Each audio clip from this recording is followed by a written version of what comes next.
I paid for my son's first business. Not with spare money. With years of my life. Before this story begins, if you've ever believed in someone so deeply that you ignored your own needs like this video, share your thoughts in the comments and subscribe. Some sacrifices are invisible. Until they aren't. When my son came to me with the idea, his hands were shaking. "It's not big," he said quickly, like he was afraid the dream might run away if he spoke too loudly. "Just a small place. A start." I remember looking at his face.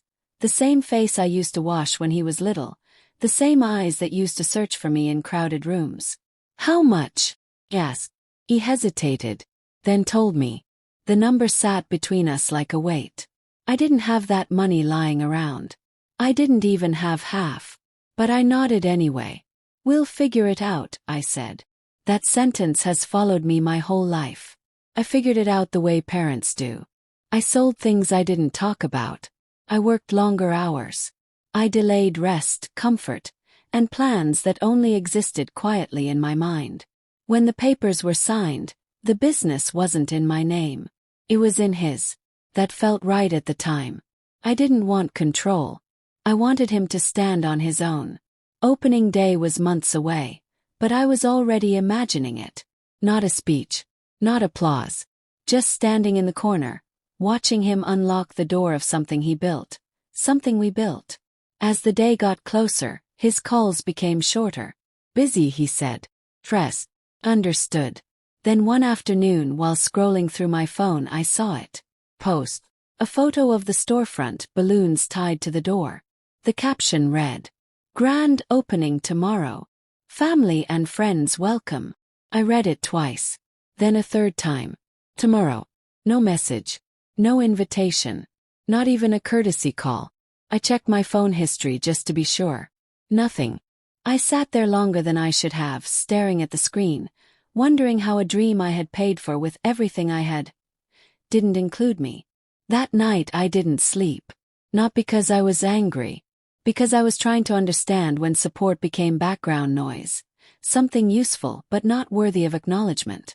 The next morning I stood in my kitchen, holding a cup of coffee that had gone cold. Opening day. I didn't know yet whether I would show up. But I knew something else. This wasn't just about a business. It was about where I stood in my son's life now. And whether I was finally ready to stop standing quietly. I didn't go to the opening. At least, not right away. That morning I woke up earlier than usual. The house was quiet, the kind of quiet that makes your thoughts louder than they should be.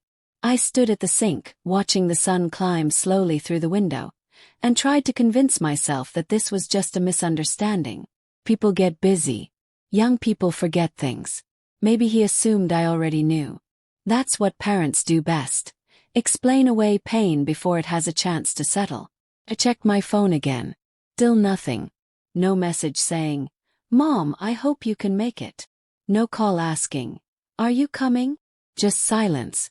I made breakfast out of habit, though I wasn't hungry.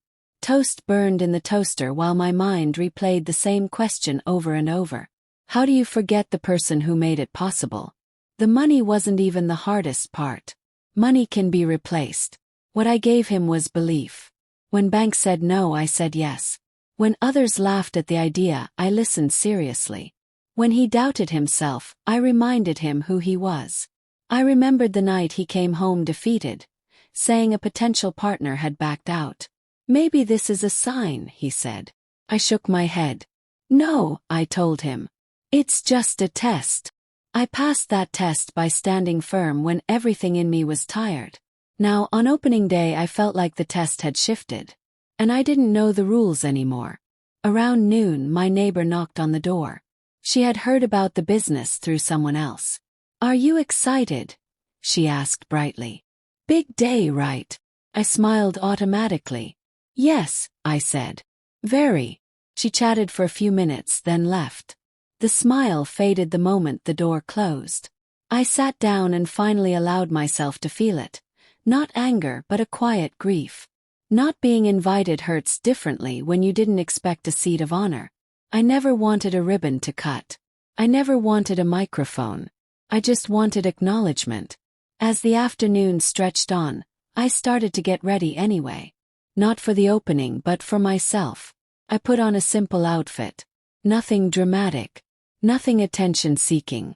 The kind of clothes you wear when you're unsure whether you'll be welcome. I stood in front of the mirror for a long time. I looked older than I felt. Tired but steady.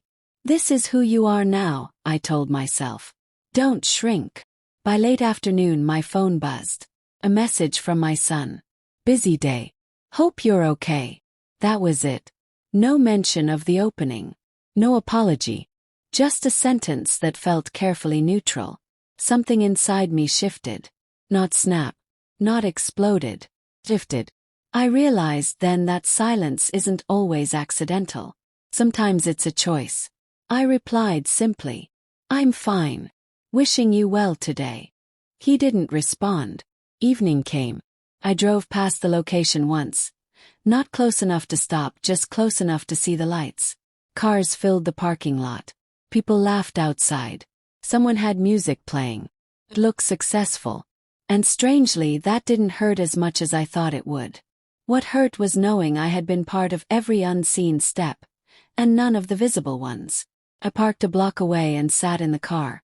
I thought about all the times I had told myself, this is what love looks like. And I wondered if love, unchecked, can quietly turn into permission to be overlooked. I didn't go in. Not that day. But as I drove home, one thing became clear. This story wasn't ending with an opening. It was just beginning. Because when someone forgets you at their celebration, you have to decide what place they'll have in your future. The next morning, the world acted like nothing had happened. That's the strange thing about quiet pain. It doesn't stop time. People still go to work. Stores still open. Life keeps moving even when something inside you has shifted. I woke up with a heaviness in my chest I couldn't name. My phone lay on the nightstand, face down. I didn't reach for it immediately. For once, I didn't want updates, photos, or proof that the opening had been a success. I already knew it was. Success is loud. Absence is quiet. Later that day my son finally called. His voice was tired but excited underneath. It went really well, he said. Better than we expected. I'm glad, I replied honestly. There was a pause. A small one, but noticeable. Sorry I didn't call yesterday, he added quickly. Things were crazy. Crazy. That word did a lot of work for him. I didn't argue. I didn't ask why I wasn't there. I had learned that forcing acknowledgement only cheapens it. I understand, I said. But something in my tone must have changed. He heard it. You're not upset, are you? He asked. I looked out the window at a sky that was far too bright for how I felt. I'm not upset, I said carefully. I'm paying attention. Silence again. He changed the subject, talking about customers, about how proud he felt unlocking the door that morning. I listened the way I always had. Fully, attentively, without interruption. But this time I noticed something else. He never said we. It was always I. Built this. I worked for this. I'm finally seeing it pay off. I wondered when the story had been edited. That afternoon, a relative called to congratulate me. Your son did great, she said. You must be so proud. I am, I replied. And you were there early, I heard, she added. Helping out. Closed my eyes. No, I said softly. I wasn't there. There was an awkward pause. Oh, she said. I just assumed. Assumptions are kinder than truth. After we hung up, I sat alone for a long time. I replayed memories I hadn't visited in years. The first time my son talked about owning something of his own. The nights he doubted himself. The checks I wrote without ceremony. I realized something uncomfortable. I had taught him how to receive help, but not how to honor it. That responsibility was partly mine. Love, when it overfunctions, can raise people who forget where they came from. That evening he stopped by. He looked different. More confident, more settled. Success does that. Why didn't you come yesterday? He asked casually, as if the choice had been entirely mine. I met his eyes. You didn't ask me to, I said. He frowned slightly. I thought you'd just show up. I shook my head. I didn't want to walk into a place where I wasn't clearly welcome. That was the first time I said it out loud. Felt strange but also relieving. He shifted uncomfortably. I didn't mean anything by it, he said. It was just easier. Easier. That word landed heavily. He nodded. I know, I replied. And that's what we need to talk about. He looked at me then, really looked. Not as the background support. Not as the safety net. As a person. But the conversation didn't happen that night. Some truths need time to surface. As he left, he hugged me quickly and said, "We'll talk soon." I watched him drive away, wondering whether soon meant days or never. For the first time, I allowed myself to ask a difficult question. What does support look like when it stops being mutual? I didn't have the answer yet, but I was finally asking the right question. We didn't talk the next day, or the day after that. First, I told myself it was fine. People need time. Businesses are demanding. New responsibilities swallow attention whole. But deep down, I knew this wasn't about time. It was about avoidance. When someone says, "We'll talk soon," and doesn't follow through, it usually means they're hoping the moment will pass without consequences. I didn't push. Not because I was afraid, but because I wanted the conversation to be honest, not forced. A week passed. Then another. Photos from the business kept appearing online. Smiling faces. Reviews. Small celebrations that felt bigger than they looked. Every time I saw them, I felt something strange. Not jealousy. Distance. Like I was watching a story I had once been part of. Now being told without my name. One evening my son finally called and asked if we could talk. Not catch up. Not grab coffee. We met at my house. The same table where he had once spread out business plans, numbers scribbled in the margins, hope pressed into every corner. He sat across from me, shoulders tense. "I know something's wrong," he said. I didn't soften my voice. "Yes," I replied. "Something is." He waited. Took a breath. "When you opened your business," I began, "you didn't just forget to invite me. You decided it wasn't important whether I was there." He flinched slightly. "That's not fair," he said. "I didn't think." "That's exactly the problem," I interrupted gently. "You didn't think." Silence stretched between us. "I wasn't asking to be centered," I continued. "I was asking to be included." He looked down. "It was complicated," he said. "There were expectations. My wife's family was involved. I didn't want to make things awkward." "Finished." He nodded. I leaned back in my chair. "So you chose what was comfortable over what was right." He didn't argue.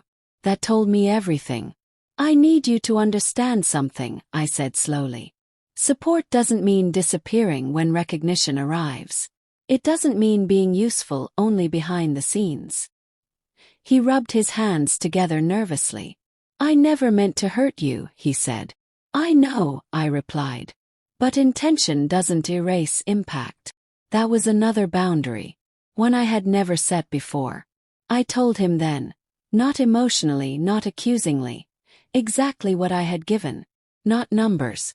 Not sacrifices listed like debts. Just the truth. "I believed in you when it was inconvenient," I said. "I backed you when others hesitated. And when it came time to stand in the light, I was left outside." His eyes filled, but I didn't stop. "For years," I continued, "I told myself love meant not expecting anything back. But that wasn't love. That was self-erasure." He looked at me, shaken. "What do you want from me now?" he asked quietly.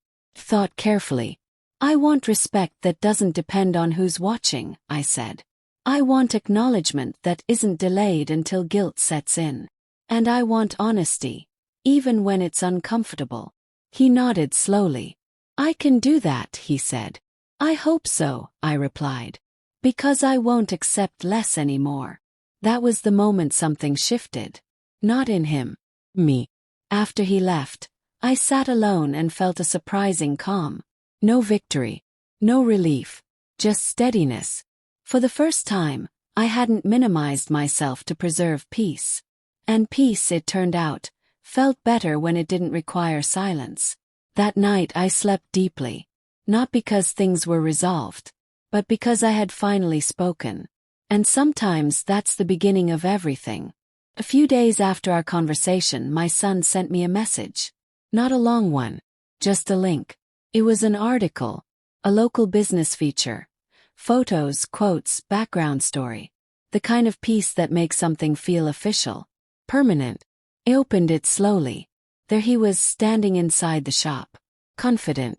Proud. And then I saw the line. Backed by close family support from my wife's side. That was it. No mention of me. Not as an investor. Not as early support. Not even as family. I stared at the screen longer than I should have. This wasn't forgetfulness. This was a choice. I didn't call him.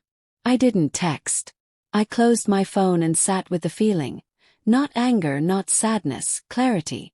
'Cause now I understood something important. Acknowledgement that only appears in private isn't acknowledgement at all. That evening I reviewed the paperwork. Everything I had signed. Every agreement I had trusted him with. Not because I wanted revenge, but because adulthood demands awareness. And awareness, once gained, can't be undone. The next day he came over again. Unannounced. He looked nervous. I saw the article, he said quickly.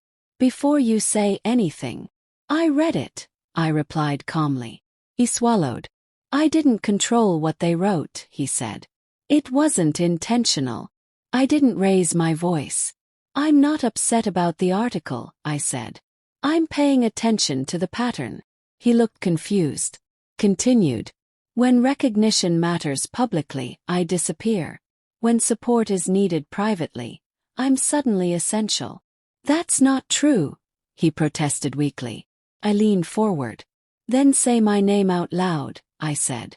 He hesitated. That pause said more than words ever could. I love you, he finally said. I know, I replied. But love without visibility can still erase someone. He looked down, ashamed. I don't want this to come between us, he said. It already has, I answered gently. The difference is that now I'm not pretending it hasn't. I told him then about a decision I had made. Not impulsively. Not emotionally. Thoughtfully. I'm stepping back, I said. From what? He asked quickly. From being your silent safety net, I replied. No more behind-the-scenes fixing. No more invisible support. His eyes widened. You're pulling out, he asked. No, I said calmly. I'm redefining. I explained clearly. The investment would remain legally, fairly. But my emotional labor would not. No more last-minute calls. No more guilt-based involvement. No more shrinking so others feel larger.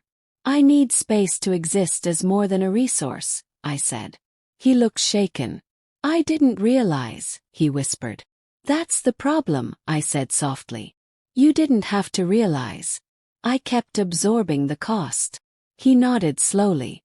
I'll fix this, he said. I hope you do, I replied. But not for me. For who you're becoming. After he left, something unexpected happened. I didn't feel empty. Felt lighter. Because for the first time, I wasn't waiting for gratitude to validate my worth. I had already claimed it. In the days that followed, I noticed changes. Not from him. From myself. I stopped checking the business page. Stopped monitoring success like it was a reflection of me. I began reconnecting with parts of my life that had been paused. Old friends. Quiet routines. Moments that belonged to me alone. And slowly, something powerful emerged. Peace that didn't depend on anyone else's recognition. Then, one afternoon I received an email. Not from my son. From someone else. Business partner. They wanted to talk. Privately. About the early support behind the company. I smiled faintly. Because truth has a way of surfacing, even when it's inconvenient. And this time, I wouldn't hide it. The email sat in my inbox for an entire day before I answered it.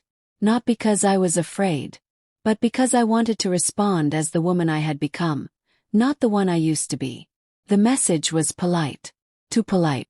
They thanked me for my early involvement and asked if I would be willing to share insights about the company's beginnings for an upcoming feature. I read the words twice. Early involvement. That phrase had weight. 4 years my contribution had been reduced to silence. Now it was being invited into the light. I replied simply, "Yes, I'm open to a conversation." The meeting was scheduled for the following week at a cafe near the business district. Neutral ground. I arrived early. Not to impress anyone, just to center myself. When the partner arrived, he shook my hand firmly. "You must be very proud," he said. I met his eyes. "I'm thoughtful," I replied. He smiled, unsure how to interpret that. We talked for over an hour. Not gossip, not complaints, just facts. How the idea began at my kitchen table. How I covered early costs when banks wouldn't listen. How I believed in something before it was impressive. He listened carefully, took notes, and then he said something that shifted everything. "Your role hasn't been visible," he said gently. "Was that intentional?" I didn't rush my answer. "I allowed it," I said. "But I'm no longer interested in disappearing." He nodded slowly. "I respect that," he said. "We'll make sure the full story is told." I didn't ask what that meant. I didn't need to. Because for the first time, recognition wasn't being begged for. It was being corrected. That evening my son called. His voice was tense. "Did you meet with Daniel?" he asked. "Yes," I replied. "Why didn't you tell me?" he said. "I wasn't hiding it," I answered calmly. "I just didn't ask permission." Another silence. "They're doing another article," he said. "This time, they want to include you." I closed my eyes briefly. Not from relief. From realization. Inclusion that arrives only after pressure isn't generosity. It's damage control. "I see," I said. "They want your photo," he continued quickly. A quote. Something about being a supportive parent. I inhaled slowly. "That won't work for me," I said. "What do you mean?" he asked. "I'm not a background character in a story I helped write," I replied. "If I'm included, it's as a contributor, not a prop." He sighed. "You're making this harder than it needs to be." "No," I said gently. "I'm making it honest." Another pause. "I don't want people thinking you're against me," he said. I chose my words carefully. "I'm not against you," I said. "I'm for myself." That night, I slept better than I had in months. Not because things were resolved, but because I was no longer bending to keep peace. A few days later, the article was published. This time, the wording was different. She was among the earliest financial backers and believers. My name was there. Clear. Undeniable. People noticed. Old acquaintances reached out. Colleagues I hadn't spoken to in years sent messages. "Congratulations. We had no idea. You must be proud." I thanked them politely. But something strange happened. The recognition didn't thrill me. Simply landed. As if it had been waiting patiently for me to stop hiding. Later that evening my son came by. He looked tired. "This changed things," he said. "Yes," I replied. "It did. I didn't think it mattered," he admitted. "Credit. Visibility. It doesn't matter when you already feel secure," I said. "But when someone is constantly erased, it becomes survival." He nodded slowly. "I never meant to erase you." "I know," I said. "But intent doesn't erase impact." He sat quietly. Then he asked a question I hadn't expected. "What do you want now?" I looked at him, really looked. Not as a child. Not as someone I needed to protect. But as an adult learning consequences. "I want respect," I said. "Not just in private conversations. In how you move through the world." He swallowed. "I can do that," he said. I hoped he meant it. But I no longer needed to wait for proof. Because my life was no longer built around being acknowledged. It was built around being whole. After the article came out, things didn't explode. They shifted. Quietly. Slowly. The phone didn't stop ringing, but I let most calls go to voicemail. Not out of bitterness, out of discernment. For years I had answered everyone. Now I was learning when not to. My son didn't call for 3 days. That wasn't unusual, but this silence felt different. Not avoidance, processing. When he finally reached out, his voice was softer than I expected. They want to expand, he said. Second location. Maybe sooner than planned. That's exciting, I replied honestly. It is, he agreed. But it's complicated now. Waited. They want more capital, he continued. Outside investors. Bigger names. Yes. And they asked about you, he said. Again. I didn't smile. I didn't tense. I simply listened. They want to know if you'd be involved moving forward, he said. Not just financially. Strategically. I leaned back in my chair. That word again. Involved. I've already been involved, I said calmly. The question is whether I'm welcome. Silence on the other end. They respect you, he said. That's new, I replied gently. He exhaled. They want you at the table, he said. Officially. Closed my eyes. Not to imagine it, but to check in with myself. Did I want that seat? Or did I want the recognition that came with declining it? I'll think about it, I said. He sounded relieved. That afternoon I went for a walk. No phone. No music. Just the sound of my own steps. I realized something then. Something subtle but important. I didn't need to prove my value anymore. Not to investors. Not to my son. Not even to myself. I had lived it. That evening I drafted a short list. What I would say yes to.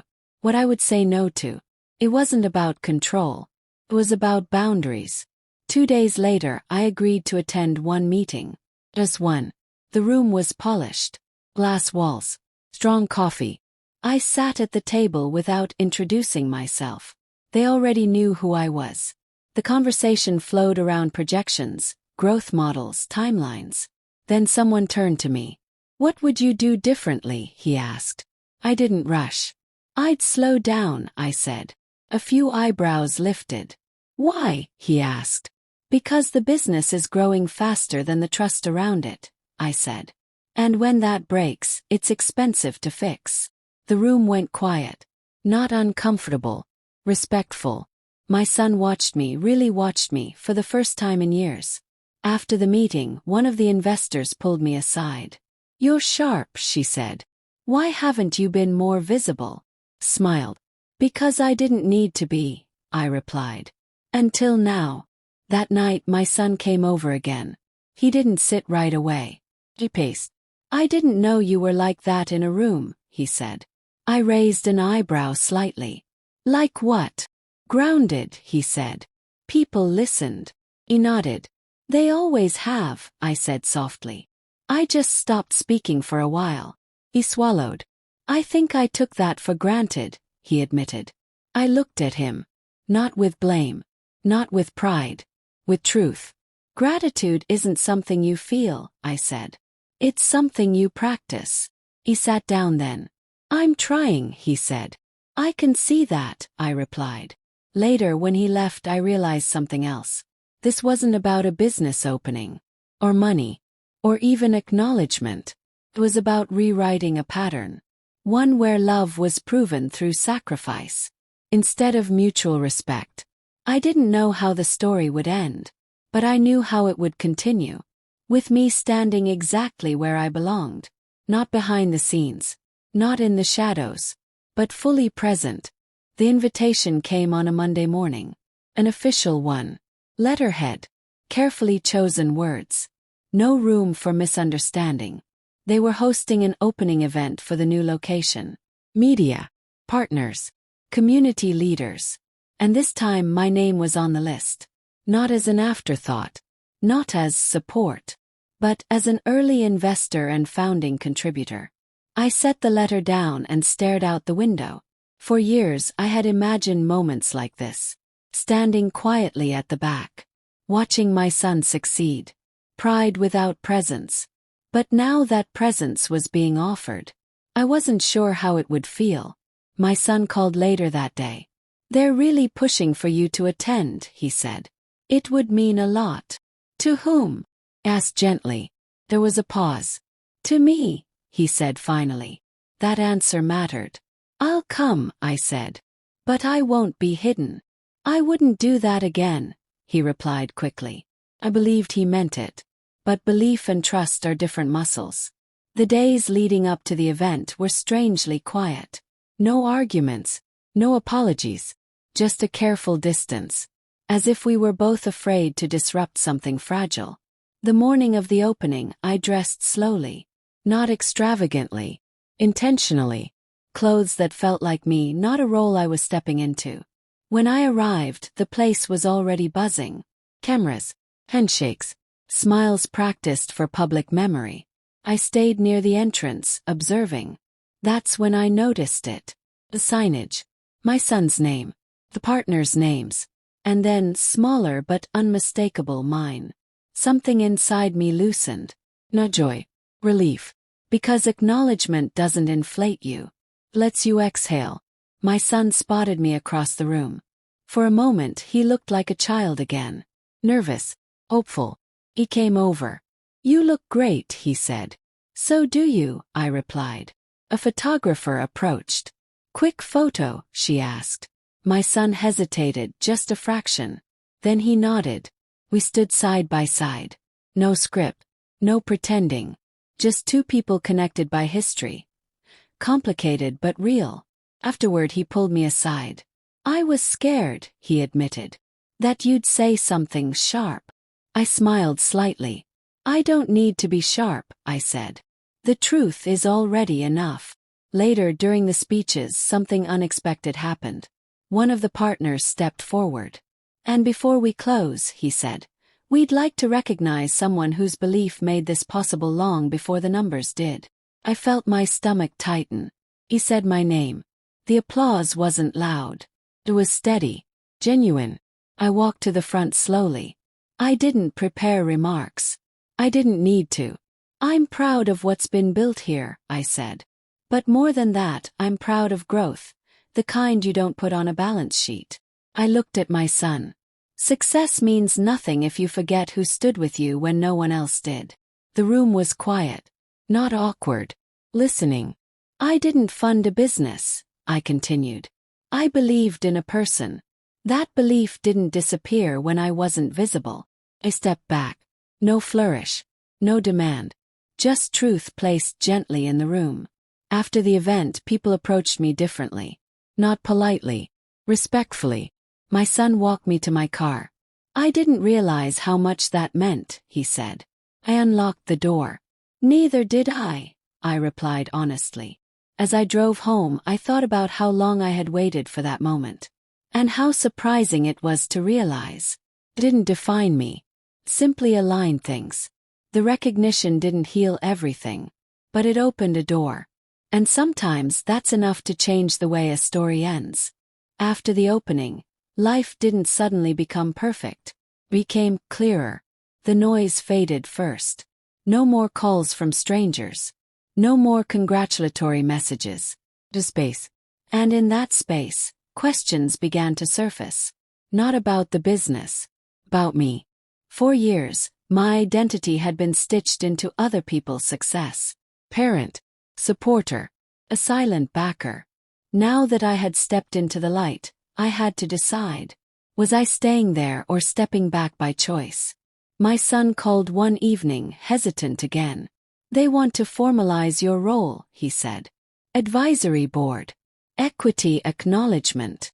I leaned against the kitchen counter, listening. "And what do you want?" I asked. "I want us to be aligned," he said carefully. I appreciated that word. Aligned. Not controlled. Not indebted. Aligned. "I'm open to an advisory role," I said. "But it has to be clear. No rewriting history." He agreed quickly. Too quickly. Which told me something. This time he wasn't resisting. He was learning. The paperwork arrived a week later. Clean. Professional. My name placed where it belonged. Not oversized. Not hidden. Balanced. I signed it without hesitation. Not because I needed the validation, but because I wanted the record to be accurate. We met regularly after that. Boardrooms instead of living rooms. Conversations grounded in respect, not obligation. Sometimes we disagreed. And that was new. Healthy. He listened differently now. Not as a son trying to protect his independence, but as a leader recognizing wisdom. One afternoon, after a particularly long meeting, he walked me to the elevator. I didn't know how much I missed this, he said. Missed what? I asked. Having you as more than just support, he replied. I smiled softly. I was always more than that, I said. You just weren't ready to see it. He nodded. I am now. Home my life shifted to. I reconnected with parts of myself I had set aside. Old friendships. Unfinished interests. I started saying no often. And yes, selectively. One evening, sitting alone with a cup of tea, I realized something important. I wasn't waiting for anything anymore. Not acknowledgement. Not apology. I had crossed that bridge. My son came by one Sunday afternoon. No agenda. No documents. Just conversation. I tell people about you now, he said. About the early days. I looked at him. That's good, I said. But don't tell my story to make yourself look better. He laughed softly, embarrassed but understanding. I tell it because it's true, he said. We sat in silence for a while. Then he asked a question that surprised me. Did I hurt you? He asked quietly. I considered it. Yes, I said honestly. But I also allowed it longer than I should have. He nodded. I'm sorry, he said. It wasn't dramatic. It didn't need to be. It was real. And real apologies don't perform. They land. As he left that evening, I felt something settle. Not closure. Balance. Because some stories don't end with forgiveness or triumph. They end with understanding. And that, I had learned, is a different kind of peace. Time changed the shape of things. Not dramatically. Not all at once. Just enough that I noticed. The business grew steadily. New faces. New locations. New headlines. But what interested me most wasn't the expansion. It was how differently my son carried himself. He paused more. Listened longer. Spoke with intention. We didn't talk every day. We didn't need to. Our relationship no longer relied on constant reassurance. It rested on respect. I remained on the advisory board, but I didn't attend every meeting. I didn't need to prove my presence. When I spoke, people listened. When I was quiet, it was by choice. One afternoon, a young founder approached me after a panel discussion. How did you know when to step forward? She asked. I thought for a moment. When being silent started to cost me more than being seen, I said. She nodded. I hope she remembered that. Home, my routine softened. Mornings without urgency. Evenings without resentment. I started writing again. Not plans, not advice, reflections. Small truths learned the hard way. One page became many. Not for publication. For clarity. My son read one of them once, accidentally. He didn't comment right away. Later he said, "You're strong in a way I didn't understand before." Smiled.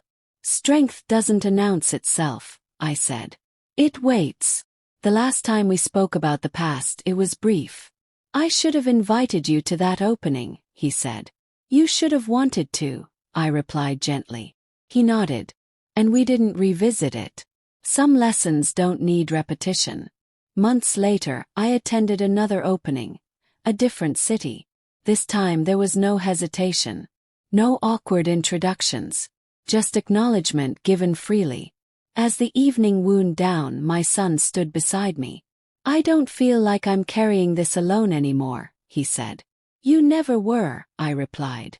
You just thought independence meant isolation. He smiled at that. Driving home that night, I reflected on the journey. Not just as a parent, as a person. I had learned that love doesn't require erasure. Support doesn't mean silence. And dignity is not something you demand. something you step into. I didn't lose my son. Found myself. And in doing so, I gave him something better than money. I showed him what self-respect looks like. I didn't expect anything more after that. No grand gestures. No public apologies. No rewritten headlines.